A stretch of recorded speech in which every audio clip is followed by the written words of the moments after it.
জনাব তারেক রহমান তিনি নির্বাচনে সংখ্যাগরিষ্ঠতা পেয়েছেন। এখানে যদিও কিছু ত্রুটি বিচ্যুতি হয়েছে, জনবিরোধী কোনো কাজ করেন, দেশ বিরোধী কোনো কাজ করেন, ইসলাম বিরোধী কোনো উদ্যোগ নেন, তাহলে কিন্তু আমরা যথাযথভাবে এর প্রতিবাদও করব। আজকে জনাব তারেক রহমান একটি নজির স্থাপন করেছেন। তিনি অতীত রাজনৈতিক কালচার থেকে বেরিয়ে এসে নতুন রাজনীতির বার্তা দিয়েছেন। এটা আমরা মনে করি আগামীতে বাংলাদেশে রাজনীতিতে সুবাতাস বয়ে যাবে ইনশাল্লাহ। আমরা মনে করি জনাব তারেক রহমান তিনি নির্বাচনে সংখ্যাগরিষ্ঠতা পেয়েছেন।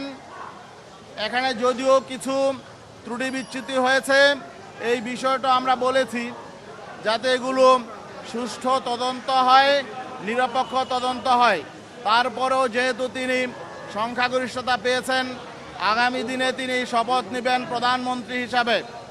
আমরা মনে করি তিনি যে আন্তরিকতার পরিচয় দিয়েছেন, তিনি আমাদের নেতা পীর সাহেব চরমনায়ের সঙ্গে দেখা করতে এসেছেন এবং আগামীতে দেশ গঠনে ইনি সহযোগিতা চেয়েছেন। আমাদের নেতা পীর সাহেব চরমনাই তিনিও বলেছেন আপনারা ভালো কাজ করলে আমরা অবশ্যই পাশে থাকব।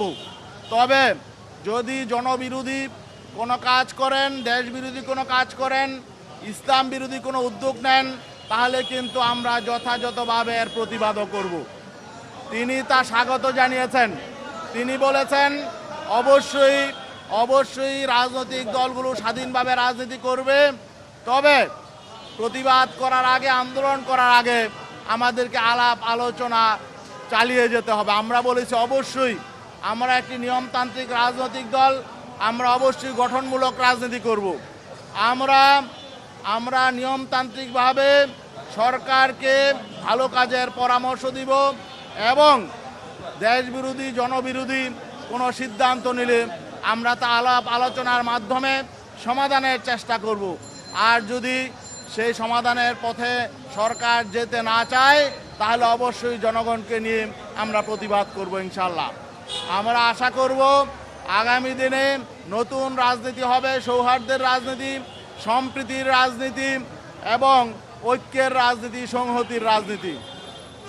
বিগত দিনের মতো জিজ্ঞাসার রাজনীতি, ধ্বংসের রাজনীতি এটা আগামী দিনে হবে না, এটা আমরা বিশ্বাস করতে চাই। আমরা আরও বলেছি নির্বাচন পরবর্তী এবং নির্বাচন পূর্ববর্তী কিছু ঘটনা ঘটেছে, এখনও ঘটছে। তিনি বলেছেন আগামীকাল আমরা দায়িত্ব গ্রহণের পরে আমরা কঠোর হস্তে সব নিয়ন্ত্রণে নিব। আমরা তার কথায় আশ্বস্ত হতে চাই। আমরা যেই দলই হোক, দলীয় বিবেচনা ঊর্ধ্বে উঠে শান্তি শৃঙ্খলা প্রতিষ্ঠায় আমরা আশা করব সরকার কঠোর ভূমিকা পালন করবে। আমরা আশা করব প্রতিপক্ষকে দমনের জন্য অতীতে যে রাজনৈতিকভাবে প্রশাসনকে ব্যবহার করা হয়েছে, সামনে আমরা এটা দেখব না এবং সবাই গণতান্ত্রিক চর্চার উন্মুক্ত পরিবেশ পাবে, সবাই মত প্রকাশের অধিকার পাবে। এটা আমরা তার কাছে জানতে চেয়েছি, তিনি তা আশ্বস্ত করেছেন।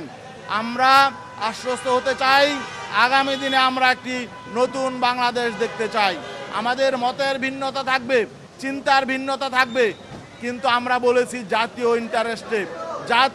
ইন্টারেস্টে আমাদের জাতীয় ঐক্য গড়ে তুলতে হবে। স্বাধীনতা, সার্বভৌমত্বের স্বার্থে, ইসলামের স্বার্থে আমরা ঐক্য থাকবো ইনশাল্লাহ।